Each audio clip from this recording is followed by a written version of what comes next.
Hello bachcho, let's see this question. The question says that Arun and Ved appeared for an interview for two vacancies. For two vacancies, the probability of Arun's selection is 1 by 4 and that of Ved's rejection is 2 by 3. Find the probability that at least one of them will be selected. तो चलिए question solve करते हैं। तो question में क्या दिया हुआ basically, दो अरुण एंड वेद है और वो दो वैकेंसीज के लिए इंटरव्यू के लिए जाते हैं।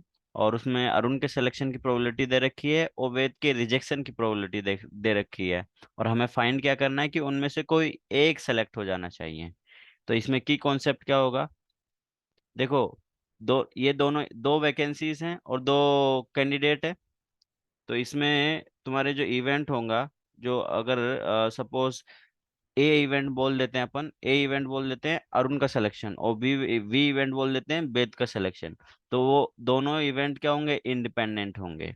तो अगर दो इवेंट इंडिपेंडेंट है तो उसके लिए हम अगर हमें एक फॉर्मूला पता है। What is that formula? If A and B are independent, A and B are independent,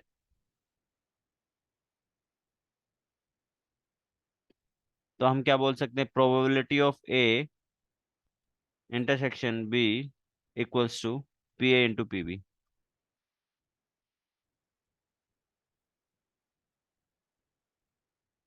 यही वाला फॉर्मूला हम इसमें आगे यूज करने वाले हैं। तो यहाँ पर पी ए और पी बी क्या है वो लिख देते हैं। ए क्या है, इवेंट। ए क्या है, इवेंट जिसमें अरुण सेलेक्ट हो रहा है, अरुण सिलेक्शन, अरुण सिलेक्शन। और ए बार क्या हो जाएगा, अरुण रिजेक्शन। और बी इवेंट क्या है, वेद सिलेक्शन। ठीक है। अगर ऐसा है तो प्रोबेबिलिटी ऑफ ए क्या हो जाएगा, अरुण के सिलेक्शन की प्रोबेबिलिटी क्या क्वेश्चन में गिवन है, 1/4। तो अरुण के रिजेक्शन की प्रोबेबिलिटी क्या हो जाएगी, पी ए बार कितना हो जाएगा, 3/4।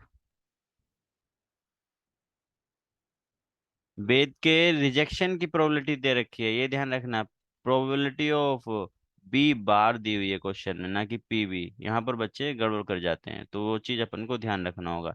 तो प्रोबेबिलिटी ऑफ बी क्या हो जाएगा, 1/3। अब देखो हमें क्या क्या क्या फाइंड क्या करना है, at least one of them will be selected. तो एटलीस्ट एक सेलेक्ट होना चाहिए। तो उस केस में अरुण सेलेक्ट हो जाए, वेद सेलेक्ट नहीं हो, या फिर वेद सेलेक्ट हो जाए, अरुण सेलेक्ट नहीं हो, या फिर दोनों ही सेलेक्ट हो जाएं। तो रिक्वायर्ड प्रोबेबिलिटी क्या होगी, जो क्वेश्चन में पूछा है, रिक्वायर्ड प्रोबेबिलिटी क्या होगा, प्रोबेबिलिटी ऑफ अरुण सेलेक्ट हो जाए। हम अरुण को पहला केस मान लेते हैं, अरुण सेलेक्ट हुआ, अरुण सेलेक्ट हुआ मतलब ए की पी ए इंटरसेक्शन, बी क्या हो जाए, जो वेद है वो रिजेक्ट हो जाए, तो बी बार प्लस। दूसरा केस क्या है कि भाई ए नोट, अरुण सेलेक्ट नहीं होना चाहिए, अरुण रिजेक्ट होना चाहिए, तो ए नोट ए बार इंटरसेक्शन बी।